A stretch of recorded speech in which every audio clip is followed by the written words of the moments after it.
World history YouTube ചാനലിലേക്ക് സ്വാഗതം. ഭൂമിയുടെയും ലോകരാഷ്ട്രങ്ങളുടെയും ചരിത്രം അറിയാൻ ഈ ചാനൽ സബ്സ്ക്രൈബ് ചെയ്യൂ.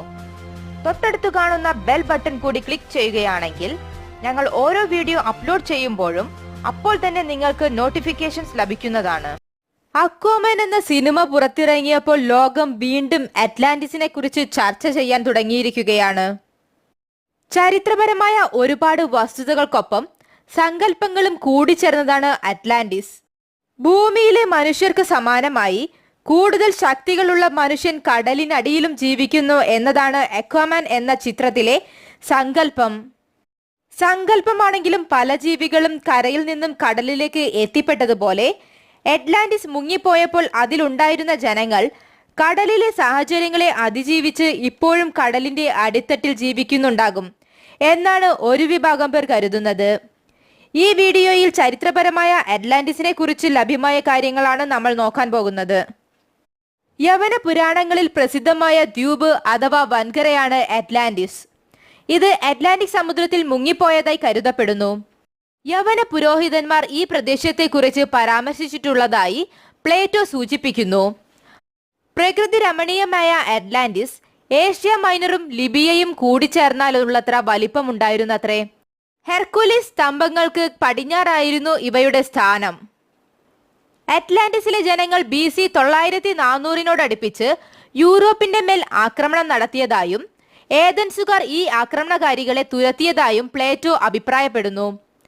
ആഫ്രിക്കയുടെ ഏതാനും ഭാഗങ്ങൾ ആക്രമിച്ചു ലിബിയ ഏറെക്കുറെ ഇവർ കീഴടക്കിയിരുന്നതായും പ്രസ്താവനകളുണ്ട്. പിൻകാലത്ത് ദൈവകോപത്തിനിരയായി ഒരു രാവും പകലും കൊണ്ട് അറ്റ്ലാന്റിസ് പ്രദേശം സമുദ്രത്തിൽ ആണ്ടുപോയതാണെന്നാണ് ഐതിഹ്യം. പൂർണ്ണതയിലെത്തിയ ഒരു മാതൃലോകമായിട്ടാണ് അറ്റ്ലാന്റിസിനെ പ്ലേറ്റോ കണക്കാക്കുന്നത്. മൗലികമായ രേഖകൾ ഇല്ലാത്തതിനാൽ പ്ലേറ്റോയുടെ നിഗമനങ്ങൾക്ക് സങ്കല്പ സ്വഭാവം മാത്രമേയുള്ളൂ. ഫ്രാൻസിസ് ബേക്കൺ വിവരിച്ച സാങ്കല്പികമായൊരു ജനപദത്തിന് നവ അറ്റ്ലാന്റിസ് എന്നാണ് പേര്.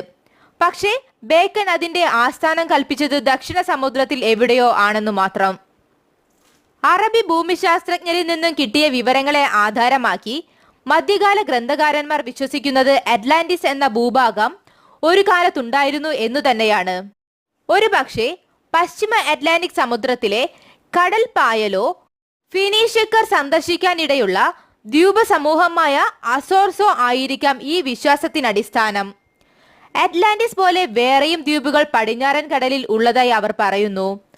ബാഹ്യദ്വീപുകൾ എന്നറിയപ്പെടുന്ന യവന ദ്വീപുകൾ, സപ്തനഗര ദ്വീപ് അഥവാ പോർത്തുഗീസ് അന്തിലിയ, സെന്റ് ബ്രണ്ടൻസ് ദ്വീപ് തുടങ്ങിയവ ഇക്കൂട്ടത്തിൽപ്പെടും. ഇവയെല്ലാം 14-15 ശതകങ്ങളിലെ ഭൂപടങ്ങളിൽ അടയാളപ്പെടുത്തിയിട്ടുണ്ട് താനും. അറ്റ്ലാന്റിസിന്റെ സ്ഥാനം നിർണയിക്കുവാനുള്ള ശ്രമങ്ങൾ നവോത്ഥാന കാലഘട്ടത്തിനു ശേഷം ഉണ്ടായിട്ടുണ്ട്. അമേരിക്ക, സ്കാൻഡിനേവിയ, പാലസ്തീൻ എന്നിവിടങ്ങളിലൊക്കെയായി ഇതിനെ ബന്ധപ്പെടുത്താറുണ്ട്. മൊണ്ടെയ്ൻ, ബഫൺ, വോൾട്ടയർ തുടങ്ങിയവർ അംഗീകരിക്കുന്നുണ്ടെങ്കിലും 18-ാം ശതകത്തിൽ പോലും അറ്റ്ലാന്റിസിന്റെ അസ്തിത്വം ഏറെക്കുറെ തർക്കവിഷയമായിരുന്നു. അറ്റ്ലാന്റിക് സമുദ്രത്തിന്റെ ആഴം അളന്നവർ ഈ വൻകരയുടെ സ്ഥാനം കണ്ടെത്തുകയുണ്ടായി എന്ന് പറയപ്പെടുന്നു. വിവിധ അറ്റ്ലാന്റിക് ദ്വീപുകൾ ഇതിന്റെ ഭാഗമാണെന്നും സെന്റ് പോൾസ് പാറകൾ ഇതിന്റെ അവശിഷ്ടങ്ങളാണെന്നും അവിടെ നിന്ന് തുരന്നെടുത്ത ചില ഭാഗങ്ങൾക്ക് 6 കോടി സംവത്സരത്തിന്റെ പഴക്കമുണ്ടെന്നും അനുമാനിക്കപ്പെടുന്നു. അവയ്ക്ക് പുറംകടലിലെ ചെളിയോട് സാദൃശ്യമുണ്ടെന്നും വിശ്വസിക്കപ്പെടുന്നു. ഒരുപക്ഷെ വൻകര വിസ്ഥാപന സിദ്ധാന്തത്തിന് ഉപോത്ബലകമായ ഒന്നായിരിക്കാം ഈ അറ്റ്ലാന്റിസ് പുരാണം. അറ്റ്ലാന്റിസിനെ കുറിച്ചുള്ള വീഡിയോ ഇവിടെ പൂർണ്ണമാകുന്നു. അടുത്ത വീഡിയോയുമായി കാണും വരെ ഗുഡ് ബൈ.